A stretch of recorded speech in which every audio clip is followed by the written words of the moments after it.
A few people have requested that I show you how I make my Scrappy Improv blocks. I've got a piece of 6-inch square paper, and it can be any size, but I chose 6-inch. And today I'm working with dark blue scraps. So I pick a fairly randomly shaped scrap. You can see it would have been a pain to have to individually cut every one of those into a square to sew into a quilt. So I just pick one, I pop it in the middle of the fabric, pick another piece of scrap and lay it along one edge. I've got my sewing machine set to a stitch length of 1.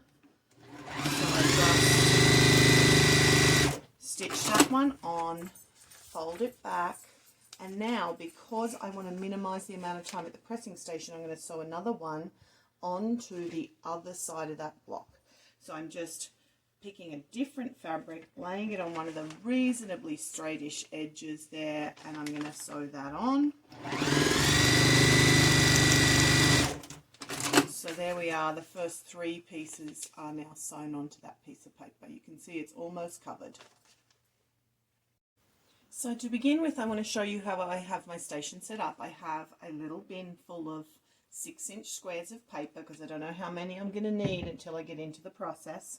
I have fabric laid out. So there's some odd shaped strips here. These were clearly scraps. These were given to me. They weren't my scraps, but they were clearly somebody had cut out garments or something from this fabric. So there's a lot of irregular kind of curvy bits. It was a bigger piece. I've just cut it into strips and then I get a straight edge that I can stitch on. I've got some little 3.5-inch squares somebody had clearly cut out for a quilt, some 2.5s. I had some charm squares and I've cut those in half in 2 different directions. So one's the triangles and the other one is just in half to make rectangles because charm squares are a bit big for this project. So it's handy to have these all laid out. You've got your strips handy because the strips will go on. Later on, you'll see when I start to use the triangles to finish off corners and stuff on these blocks. But it's just important to have a pair of scissors handy, a little scrap bin for any offcuts of fabric that are just too small to do anything with. So that's how I set up my station. My sewing machine's on that stitch length of 1 so that the paper rips off easily later. So it's time to press these blocks now. I've got the 3 pieces of fabric sewn together. I'm simply going to press those open, and you can see I do 40 or 50 of these blocks at a time, and that way there's a lot less time spent getting up to press if you do it all at once. So here I am back at my sewing station with that big pile of Improv blocks that I've already sewn 3 pieces of fabric onto.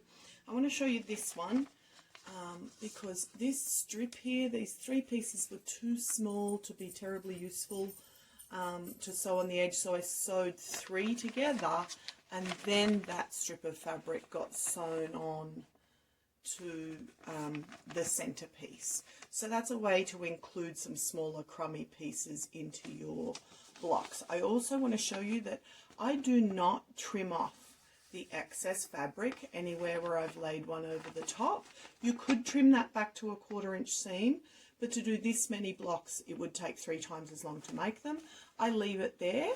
It doesn't really affect the quilt in the long run other than it makes it a little heavier and more like warmer and snugglier. So it's fine to actually leave that excess fabric underneath, particularly when you're dealing with dark colors like this dark blue. So the next stage of this process is I just pick up a piece and choose where I'm going to sew it on. So I'll sew that piece on.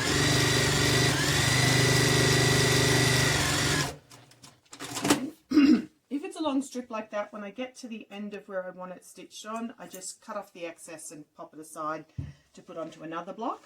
So you can see I've sewn this one on here. Now I'm going to sew another one on here so that, again, if I put 2 pieces on every time, it saves me time. I don't have to keep going to the pressing station for every stitch. I do it only for 2 pieces at a time. So that second piece is lined up.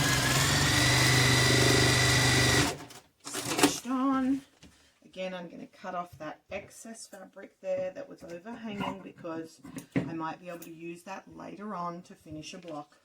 So there we are. I'm sewing 2 more pieces on each block, and I then will take them to the pressing station once I have all 40 or 50 blocks done.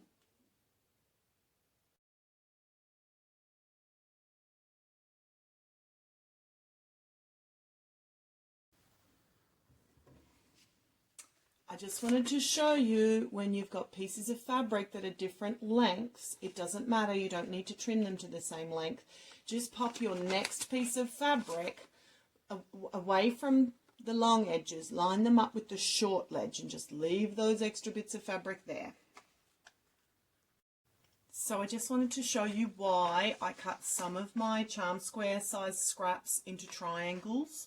And that's because with a lot of these blocks you'll get to a point where there's a large corner to cover and you can just whack on a triangle there. You can see this one's going to need 2 of those, 1 on each side, so I'd use a different print. Or I can do a strip here and another small piece if I want to, but the triangles are a good way to finish off some of those corners. I'm back at the machine after adding the second lot of strips around this, so you can see I've still got some space to fill in corners, so I'm ready to sew on the next round of fabrics.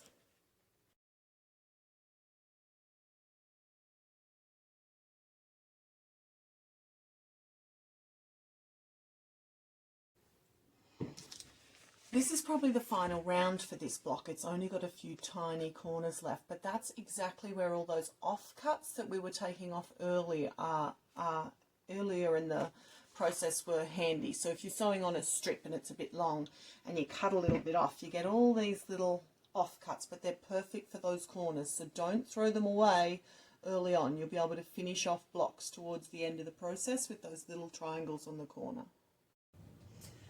So once you've spent a few hours sewing the fabric onto the pieces of paper, you will end up with a pile of blocks like this. You're simply going to turn it over, face down on a cutting mat, and trim off the excess fabric. If you had any blocks at the end that you didn't have enough little triangles for to cover the edges of the paper, then some of these scraps will be big enough to reuse to finish the leftover blocks. So keep that in mind if you're running out of fabric. You know, if you've made too many blocks for the scraps you've got, then maybe trim up the ones you have finished so that you can harvest some of the scraps off your cutting mat to finish the last few blocks.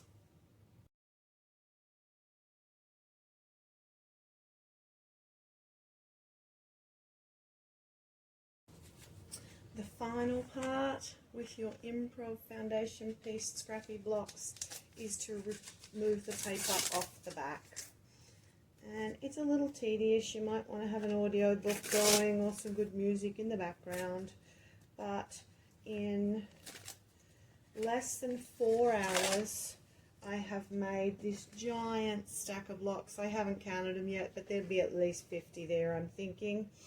I'll check when I'm finished removing the paper, and then they'll go in this project box with the grey and yellow ones I've already done, and there's obviously 2 project boxes now because I filled one up earlier this year already.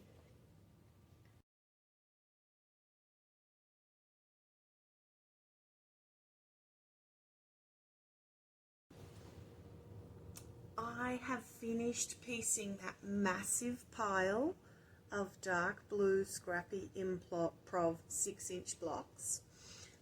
There's 71 blocks altogether, I've just counted. I wanted to show you, I talked earlier on in this process about how I don't trim away the excess fabric on the back of these blocks, and this is a good example. There was an odd shaped piece and that's just hanging out there, but it sits flat because of the foundation paper piecing process. It gets pressed out many times with everything else, and actually I've found larger seams sit flatter than 1/4-inch seams anyway when you move it on to the next phase of the quilt making process. So it's okay to leave those excess flaps of fabric there, otherwise the process would take a lot longer than it took. So It's now 11:35 and I started at 7:30 this morning. So to get 71 quilt blocks made in a matter of 4 hours is pretty impressive. So you can see why I love this technique. It's a great way to use up scraps, and they're going to be fabulous blocks in the future quilt.